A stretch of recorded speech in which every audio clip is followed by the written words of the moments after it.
Hi there, this is Isaac Ferguson. I'm a sales and marketing assistant here at TechShare, and I'm just going to go ahead and give you guys a presentation on the Avocado Summer 2022 release. So on the agenda for the presentation, I'm going to cover our next steps for implementation. I'm going to cover some new features and changes included in the Avocado Summer release. We'll touch on bug fixes, and then we'll end the presentation with what's next over here with the Avocado team. So, just to touch on implementation, we will be rolling the summer release out to sandboxes as soon as 2 weeks from now. Once it's in your sandbox, we encourage internal testing. We want to hear your feedback. From that point, after your approval, it'll be ready for your production environment. If you do have any questions about implementation, we will ask that you reach out to either your account manager or implementation manager. Just a bit more on implementation, I want to cover our timeline for the next couple weeks. We were initially hoping to have the summer release ready for your sandbox on the 4th of July. We are pushing that date back 1 week just to assure we have a little bit more time for QA testing. We just want to make sure we're getting the best product in your hands as possible. So be ready for that on not the 4th, but July 11th. And then a week after that, on July 18th, the summer release will be ready for your production environment. So with that said, let's move on to new features. We have over 60 major features, fixes, and upgrades included in the summer release. Let's start with some changes to the Avocado menu. So we've added new permissions to hide certain buttons on the Avocado menu.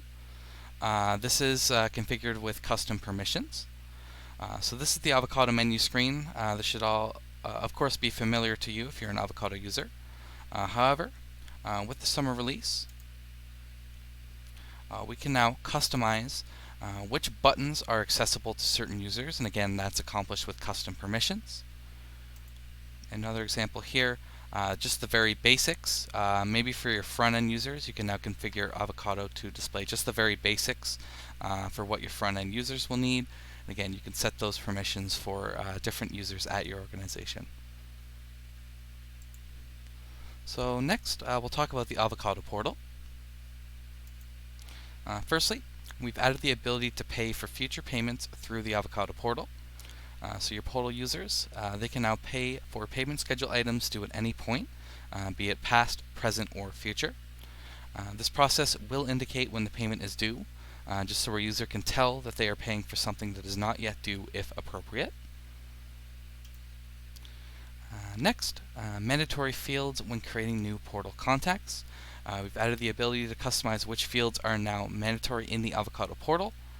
So required fields, those will be marked as such if a user attempts to create a new contact without filling out those required fields. And as an example here, I'm on my tester account on the Avocado Portal, and I want to add a new contact to my account. As we can see, I'm going to try to add Mike Tester here, but you'll note that email, gender, primary account holder, relationship, and approved to pick up, those are denoted in red. So I won't be able to complete entry for Mike as a contact until I fill these spaces out. And again, as a user, I can configure which of these fields are mandatory through custom settings. Next, let's talk about some changes to the order screen in the portal. We've just updated the user interface for the membership complete order screen on the Avocado Portal. And here's an example of what that looks like in the summer release. And next, let's talk a bit about Google Analytics. We're very excited to say we've added the ability to implement Google Analytics on the Avocado Portal. This data is sent to Google Analytics, and it can be used to generate reports through Google Analytics. We just need to configure this custom setting, at which point that's going to get the tracking code where it needs to be on your portal. From there, you'll be able to go ahead and review those reports inside Google Analytics. And next, we've added sorting and filtering options on the My Booking screen. These filters include facility, from date, and to date. And again, every heading on this chart here, when you click it, you can sort either alphabetically or numerically. And we'll move on to memberships from here. Let's talk about some new options for membership upgrade and downgrade using the portal. So when a prerequisite membership holder with dependents wants to go on hold, they can now select a dependent to swap memberships with in the Avocado portal. Just a couple notes here. Neither membership can be on a hold, and these two contacts must adhere to the member allowances as appropriate. So this is our options beside our membership, and we can now choose to either swap or upgrade. When we click swap, here's our interface, and then we can choose to swap that membership from one contact. Here it's for Elizabeth. She can choose to swap it to Vivian with her account. Next, membership status will now default to accepted. So when browsing a client's membership, the status field when viewing a list of their memberships, it'll now default to accepted. You can of course still select other statuses such as cancelled, but again that'll just default to accepted when you first open up this interface. Next, there was a request for a new status for expired membership, so we've added that in the summer release. A membership will be set to expired if it's cancelled. That's because the membership end date has passed and that membership was not renewed. And here's an example of what that expired membership will look like in the Salesforce back end. And from here, let's move on and discuss some new changes for programs and instances. There's a couple changes to the instance uploader in the summer release. Firstly, we've added the ability to add up to 10 special resources when using the instance uploader. And we've also added a column for the import ID field in the instance uploader. So think of special resources like maybe swim goggles, t-shirts, maybe other accessories that members can purchase as they register. As with the summer release, you can now pre-configure those special resources in a CSV file and batch upload those instances using the instance uploader. Next, let's talk about transferable batch registrations. We've added the ability to transfer registrations from one instance to another as a batch, and we'll take a look at how that works here. So we're looking at an instance. We have this new button to transfer the registrations. When we click that button, we'll then choose which program and instance we wish to transfer those registrants to. And next it'll run a job to transfer those registrations. And as we can see here, that job status is complete and those registrants have been transferred as a batch. Next, we've added a pop-up module for the waitlist. This is in the Avocado menu, and it'll just confirm when a contact has successfully been added to a waitlist. So here I am, Tester Ferguson again. When I add myself to a waitlist, I'll just get this confirmation window where I can then click OK to confirm my selection, or I can click Cancel. Next, let's talk about how additional days are accounted for using the Avocado menu. We've added the ability to add an additional day to an existing registration order through the Avocado menu as a new line to the existing order. This feature may sound familiar. That's because this functionality matches that of Engage. We implemented this in the spring release initially, and now it works the same in the Avocado menu. And as an example here, we have Cody Horton with the Horton family. He was booked for childcare in June, and it looks like on June 7th and June 8th, maybe plans changed for the Horton family.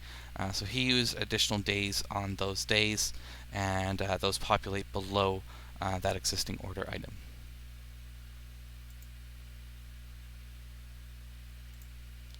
And next, let's discuss a few changes to facility booking. First, we've just added a confirmation message on drag and drop calendar entries. So if you remember in the spring release, we added functionality for drag and drop calendar entries, and now we've just added a confirmation message here. This will pop up when you're done dragging and dropping, and it just allows you to double check that selection before you input it on the calendar. And next, let's talk about automatically applied cancellation fees.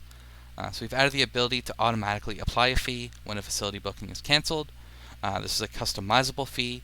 Customized fees can be configured based on notice given. As an example, say a client cancels 7 days before an event, we can choose to charge either 5% or $5. You can determine if it is a percentage amount or a flat fee. Let's say they give us a little bit less notice. If a client cancels with 3 days before the appointment, we may choose to charge either 10% or $10. And I should note too, we will see a pop-up as we book, just to confirm our cancellation policy, just to keep the client aware of that policy when they book. This is what it looks like on the Avocado menu. And on the Avocado portal, again, as a client books, they will see a note here. By submitting a booking request, you have agreed to our cancellation policies applicable to all facility bookings. Next, let's talk about automatically calculating charges for prime versus non-prime bookings. What we've done is added the ability to automatically select an appropriate price for a given pricing method based on the time of day. This automatic pricing works both on the Avocado menu and the Avocado portal. And let's discuss an example. So the weekday gym price facility pricing method, this could be set to charge either $50 an hour before 5 p.m. and maybe $40 an hour after 5 p.m. So staff would select the weekday gym price facility pricing method, and the system will determine what price you'll be charged. So long story short for this one, the system will now automatically determine price for bookings, and it will consider prime versus non-prime hours when it calculates that total. Next, we've added customizable booking date availability on the Avocado portal. This is controlled by the unbookable days field on the facility.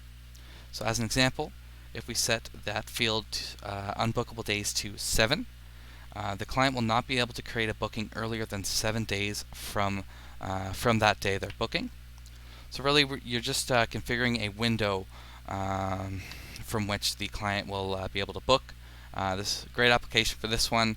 Maybe if you want to have a facility available for a set number of days for walk-ins, clients will just have to give you some notice before they choose to book. Next, let's discuss reports. First, we've added the ability to print forms from the reports section. We've added more customization options for the class list reports when show prompt responses is enabled. So for an example, you can now choose to print only the prompt responses, and you can define your selection using this new menu element here. Next, we've updated the class list to display custom prompt group styling. So we've added the ability to display prompt responses with a custom styling, and this is determined with a classic email template. And here is an example of what that new template looks like. Next, we've added sorting to the results page on a class list. We've added the ability to sort the results for all report types that display instances in the Avocado menu under Reports. And I'm just going to let a little video play here. You can see there that for every heading on this report here, I can choose to sort either alphabetically or numerically where applicable.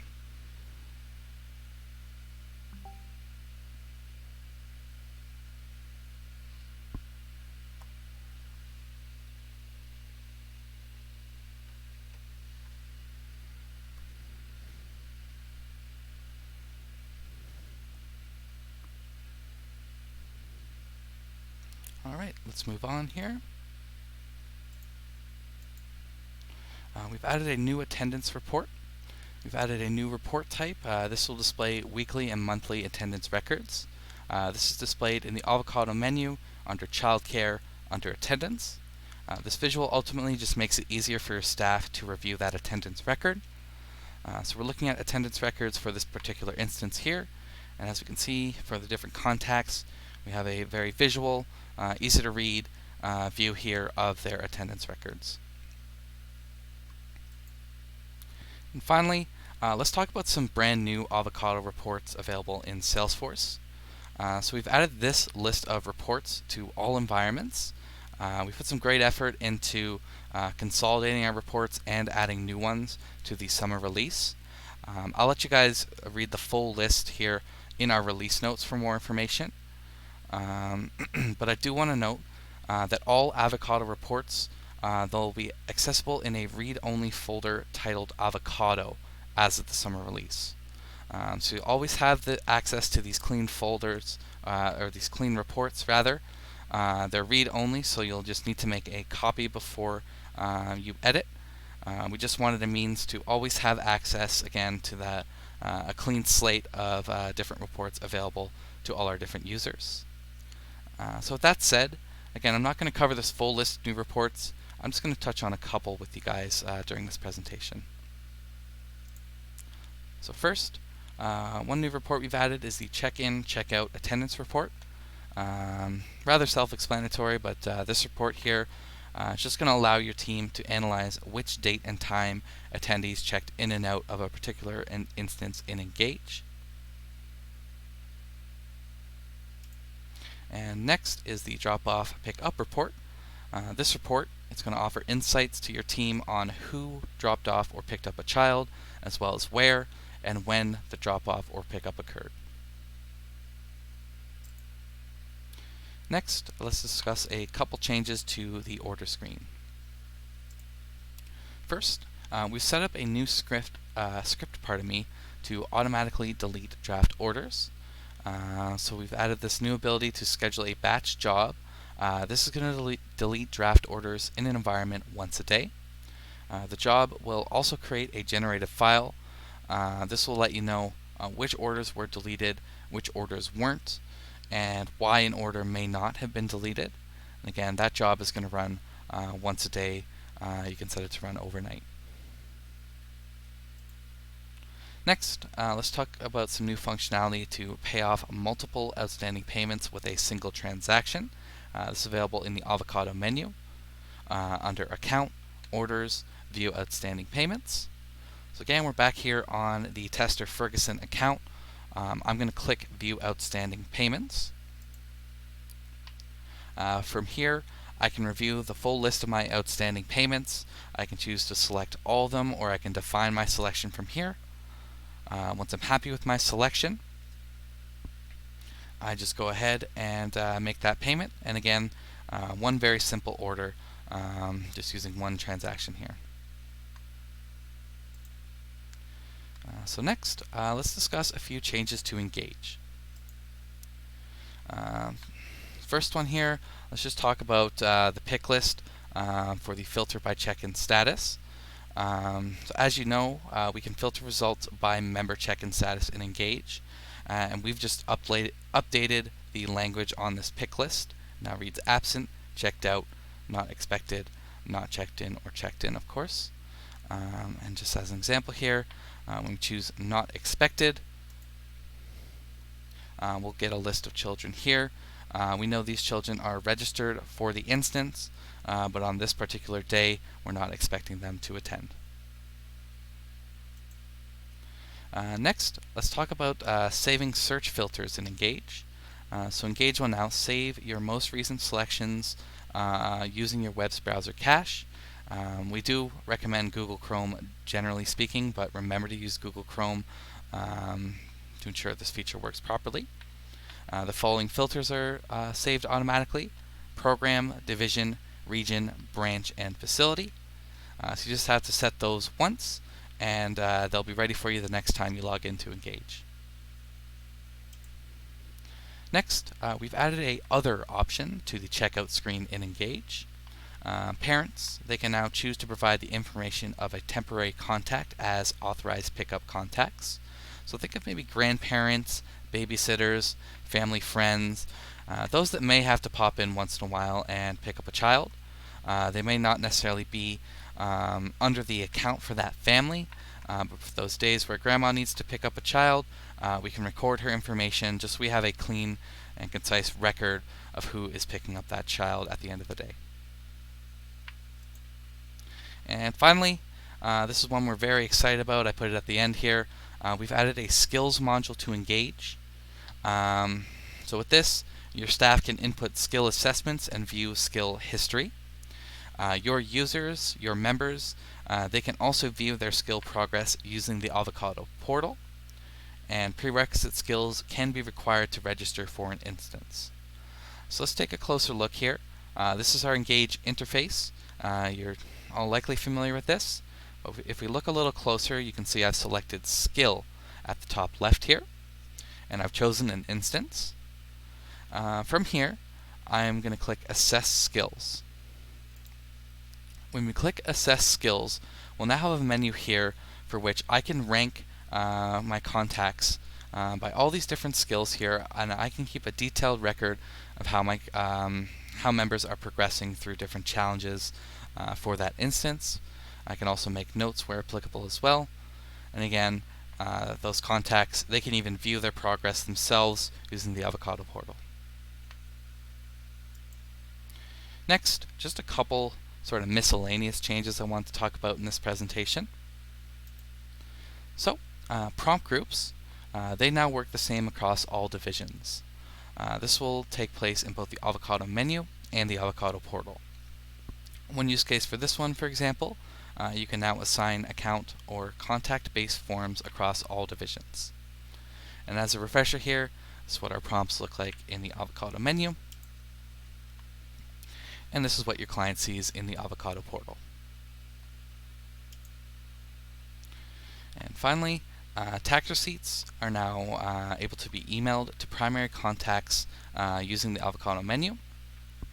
Do note that this does replace the existing tax receipt functionality. But let's take a look here. The Horton family is ready for their tax receipt. I'll open that up using the Avocado Menu. I'll look for this button at the top here. I'll click Email Tax Receipts. I'll get confirmation that this is indeed going to be emailed to that client. Once I click OK, that tax receipt will automatically be emailed to the primary contact with the Horton family. So that's it for features. I just want to quickly touch on bug fixes included in the summer release. Quite a few different bug fixes included here. I believe it comes to 30 bug fixes altogether in the summer release. Now I'm not going to spend much time reviewing these during this presentation, but I will ask that if you do have any questions about specific bug fixes, just give an email out to either your account manager or Avocado support, and they'll be happy to answer any questions here. So next, I want to discuss what's coming next from the Avocado team. We have a few events I want to talk about, and we'll of course give you guys a bit of a peek on what we're working on to have ready for you guys for the fall release. So, first off, I want to talk about the Avocado user group. For those who may not know yet, we've started a Avocado user group, and it's live on a platform called Meetup. The main goal for the Avocado user group on Meetup is to host different events that we think are going to be valuable for the Avocado family here. We've already begun with a webinar. We have a roundtable discussion planned for the future. And again, it's really all about discussion. We just want to encourage discussion with other industry professionals in the recreation space. We want to hear from the Avocado team, of course. So with that said, let's discuss a past event and one coming up in the Avocado user group. So, in the past here, we hosted a wonderful event with Mark Morrison. Thank you again, Mark. And a gentleman named Craig Milius with eCard Transactions. And the goal of the webinar was to discuss recovery rate strategies. So Craig Milius with eCard, he began the webinar with a discussion about eCard and their payment processor solution. He discussed ways in which their solution can intelligently increase our recovery rate. Mark Morrison with Greater Philadelphia YMCA, he then took the floor to discuss implementation of eCard at their organization and discuss the process of integrating eCard with Avocado. So thank you again to both of those speakers. Really great experience, really great information shared. If you missed that presentation, don't worry, because it is on our YouTube, and you can find a link to that on the Avocado user group on Meetup.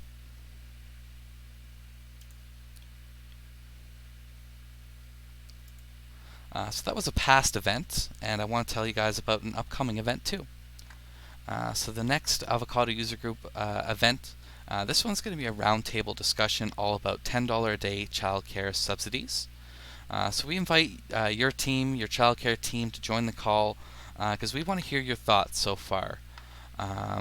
We just really want to maybe have a less formal discussion. We want to encourage participation and discussion amongst attendees. The Avocado team, we're going to be sharing some features and modules we think are going to be valuable to you guys as more and more organizations are adjusting to the $10 a day childcare subsidies. We encourage your attendance. We want to hear from you. We want to share with you. This will be an ongoing series. We just really want to check in with the Avocado team, hear your story as everyone progresses along. Again, with that $10 a day childcare subsidy change. So just one more time, I invite everyone to check out the Avocado user group on Meetup. RSVP to that event, join the group, share your thoughts, join that discussion page, and we look forward to hearing from you. So I think finally we'll wrap up with what's in development with the Avocado team. There are a few things to discuss. This is not an exhaustive list of what's coming.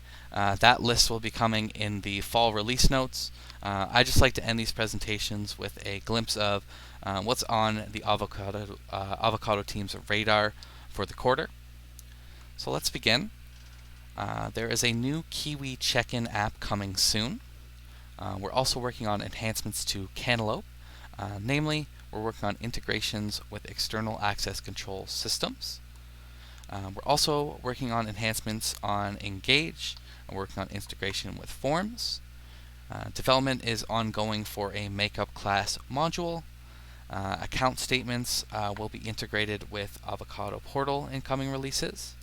And we're also working on demo videos for new features. Those will be coming soon. That will be an ongoing project. The goal with that one is to provide not only this half hour or so release presentation, but also shorter, more bite-sized videos about specific features that you may want to share with your internal team. Not quite so much time versus the full release notes presentation. Those will just give you a quick rundown and demonstration on individual features, and those videos will be coming soon. So more on the Kiwi app.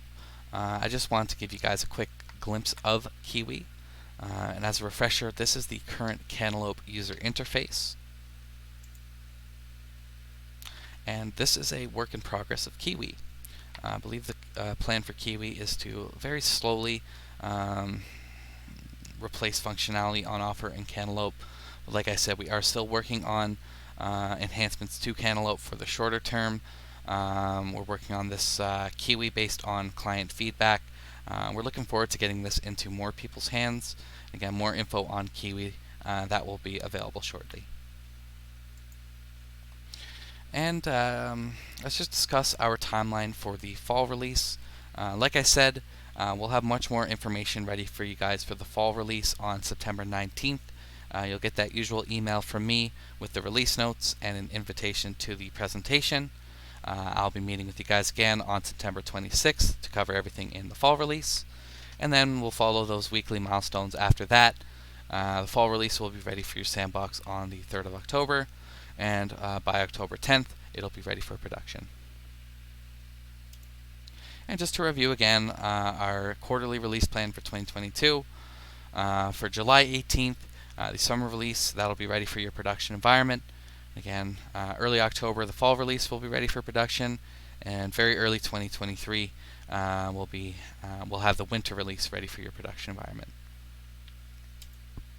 So that's all I had for you guys. Thank you very much for watching. Thank you to those that joined the presentation yesterday. I just wanted to make this video so everybody had this information handy. If you have any questions, just one more time, shoot an email to your account manager or implementation manager, or support where applicable. If you have any feedback on these presentations, don't be afraid to shoot me an email. I'd be happy to hear any feedback from you guys too. So thank you very much one more time, and have a great day.